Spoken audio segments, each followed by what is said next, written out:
there was a lady on there that was talking about how to get some really meaningful conversations in a dinner conversation. And when she's talking about it, she's like, this is not a beginning of the night conversation. This is like everybody's kind of had a couple of drinks. They're at the dessert, the dinner's kind of winding down and you're just, trying to make meaningful conversation. And she said, this is the question that you need to ask. And I loved how she put it. This is the scenario. You have died. You're gone. You're dead. You're standing at the pearly gates. And before you get into heaven or wherever it is you're going, they say, we're going to give you 5 minutes back on earth. You're going to leave here. You're going to go back to earth for 5 minutes. But in that 5 minutes, you cannot see any friends or family that you knew while you were alive, because obviously that would traumatize the hell out of them. Right. Where do you go for those 5 minutes?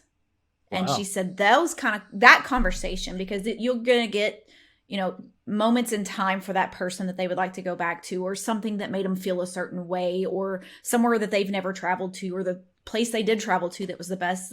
The conversations that can come from just that kind of question is just incredible. I thought it was a really interesting question to bring up. Yeah. Well, let's deconstruct that too. Because I think that's an interesting, because I like step by steps, right? Yeah. And what I think is really interesting about interactions and making friends and sort of how you get closer to people become very close to you when you challenge them in that way, and so I think that's the thing, is it's like we go from complete stranger to breaking the ice to giving something personal to getting something back. And where you kind of go from there is you sort of get into this mode of familiarity, and then familiarity with repetition turns into more of a situation where you have permission to dig. And you have permission to ask questions. And what I love now is there's so many places, and this is what's so funny. Not only can you bust that question out to somebody that you have familiarity with and really bring them in, but anybody that is around them that maybe you don't know so well, that will bring them in closer to you too. But here's the caveat to this that I really want to bring up to people. And I'm so glad you brought this up. That is a question that you need a familiar linchpin in a conversation to ask. It will bring that person even closer to you in a way that they never were before. So we're getting into like real friendships now, but this is also the cheat code. What do we have in this situation with other people that are maybe their friends? What do we have in this situation that we started talking about at the beginning? We have that person that everybody's going through, right?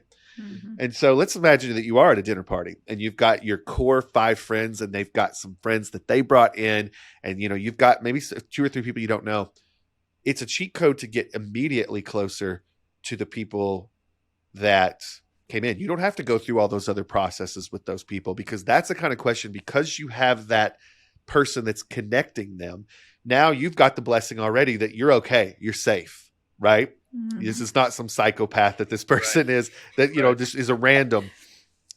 And so when you do have that linchpin, when you do have that person that puts you in that mode with a new person in your group, asking a question like that, you're allowed to ask it because of your close friend or your person that you're more familiar with.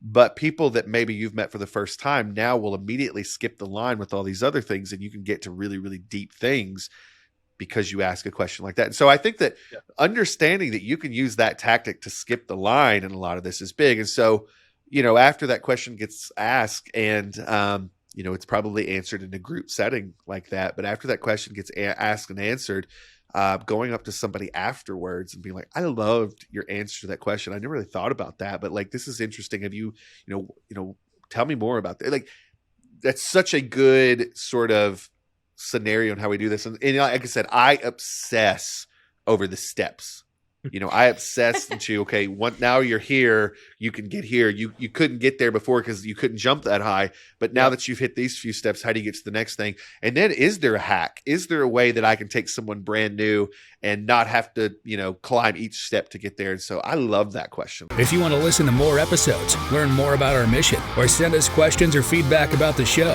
go to serialprogressseeker.com. You can help the mission by subscribing, reviewing, rating, and commenting wherever you listen to or watch podcasts.